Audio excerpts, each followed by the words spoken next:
Assalamualaikum warahmatullahi wabarakatuh. Halo teman-teman, perkenalkan kami dari kelompok 1 akan membahas materi mengenai sejarah perpajakan atau sejarah pajak.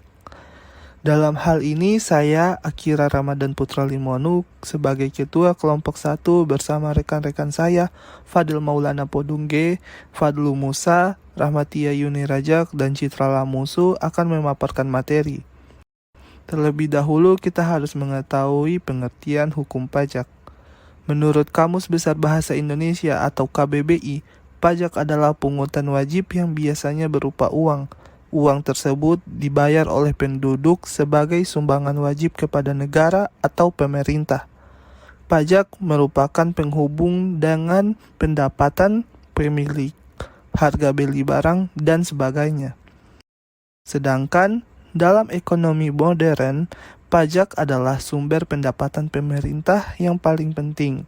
Pajak berbeda dengan sumber pendapatan lain karena merupakan pungutan wajib dan tidak terbatas.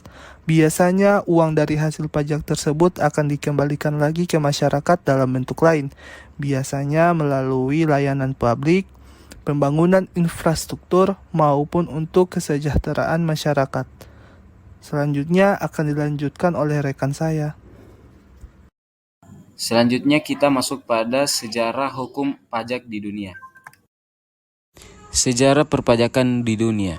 Jauh sebelum zaman Romawi dan Yunani kuno serta zaman Firaun di Mesir, telah ada suatu wadah yang menguasai dan memerintah penduduk. Le kontrak sosial atau perjanjian masyarakat yang dikemukakan oleh Rousseau adalah teori yang menjawab pertanyaan mengapa penduduk atau rakyat harus patuh kepada pemerintah negaranya, bahwa sebagian hak dari mereka diberikan kepada suatu wadah yang akan mengurus kepentingan bersama, wadah mana kemudian dikenal sebagai letat state, negara. Selanjutnya masuk pada sejarah perpajakan di Indonesia.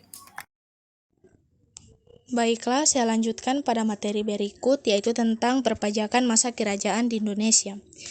Pada zaman kerajaan hingga penjajahan, pungutan bersifat memaksa. Pada zaman kerajaan, pungutannya adalah upeti kepada raja sebagai persembahan yang dianggap sebagai wakil Tuhan. Ada timbal balik dengan rakyat yang membayar pungutan. Rakyat mendapat jaminan dan ketertiban dari raja. Bahkan, pada zaman itu beberapa kerajaan juga melakukan sistem pembebasan pajak, terutama pada tanah perdikan. Baik, selanjutnya masuk pada pembahasan peraturan perpajakan awal kemerdekaan. Dalam hal pemungutan pajak oleh Undang-Undang Dasar Republik Indonesia 1945 pada awalnya menetapkan pasal 23 ayat 2, yaitu segala pajak untuk negara berdasarkan undang-undang.